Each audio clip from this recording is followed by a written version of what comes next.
Hi, welcome to Ransom Spares. In this video we're going to be showing you how a washing machine works, taking a look at each component in turn, which should help you diagnose faults and help you when you're ordering parts. First of all, we're going to remove the lid of the washing machine. Sometimes the screws are on the back, however on this one they're on the sides. Once the lid's removed, we're first of all going to take a look at where the water enters the machine, and this is the water inlet valves. This is where your inlet hoses are connected to. If you're having a problem and your machine isn't filling up, it's the valves that could be at fault. First of all though, check your hoses aren't kinked and check your water's turned on.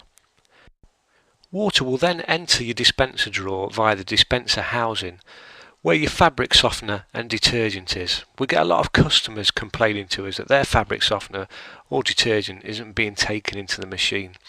And the biggest problem is that the dispenser housing is actually blocked up.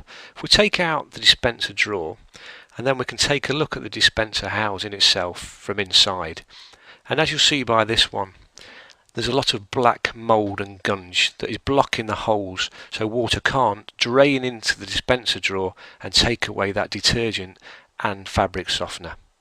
If this is a problem that you're facing, then you need to clean thoroughly your dispenser housing from inside, or if that fails, then simply replace it, and that will cure the problem. Next we're going to remove the front panel. The front panel on this hot point comes away. First of all we need to remove the fascia panel though. Once this is removed, we can remove the kick strip which is at the bottom of the machine, which then gains access to the screws for the front panel at the bottom.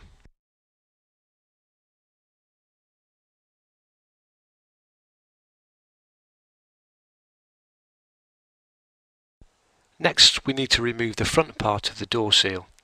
This is done quite simply by prising away the door seal retainer with a flat bladed screwdriver.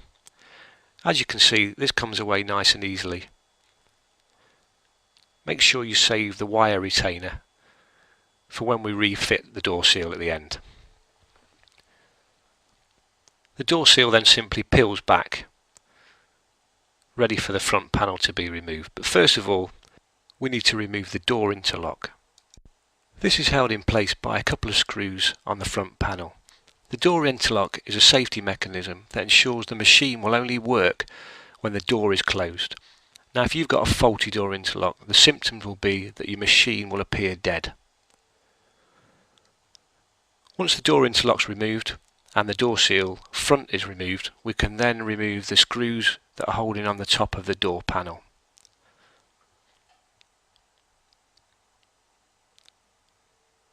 Now the door panel will simply just lift away.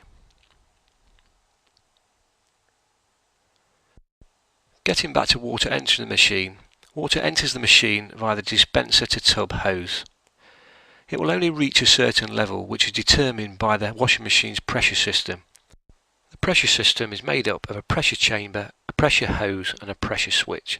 If your machine is overfilling, then this could be the area for concern. Pay particular attention to the pressure chamber for blockages and the hose for any holes. Obviously a washing machine is susceptible to leaks, and these can be from all perishable parts of the washing machine, including the tub itself. Next, the water will begin to heat up. This is done by the heater element, which will be found at the bottom of the machine. If yours is faulty, then your water won't be heating up. This is controlled by the thermostat, which could also be the cause of the problem. Once the heater element has been turned on, the wash cycle will begin and your drum will turn backwards and forwards, agitating the clothes. Now if your machine fails to do this, then there's a problem, and it lies normally with either the belt or, worst case, the motor itself. Don't suspect the motor straight away. It's likely to be the carbon brushes if the belt is still intact.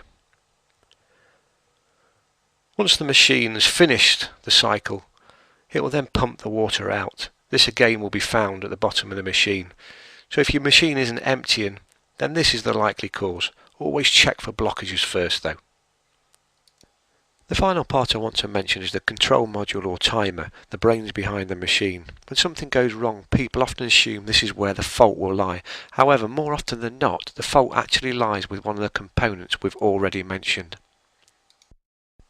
Well, thanks for watching. The machine we've been demonstrating on is a Hotpoint washing machine. If yours is another brand, then it might be slightly different. However, the components will all be very similar.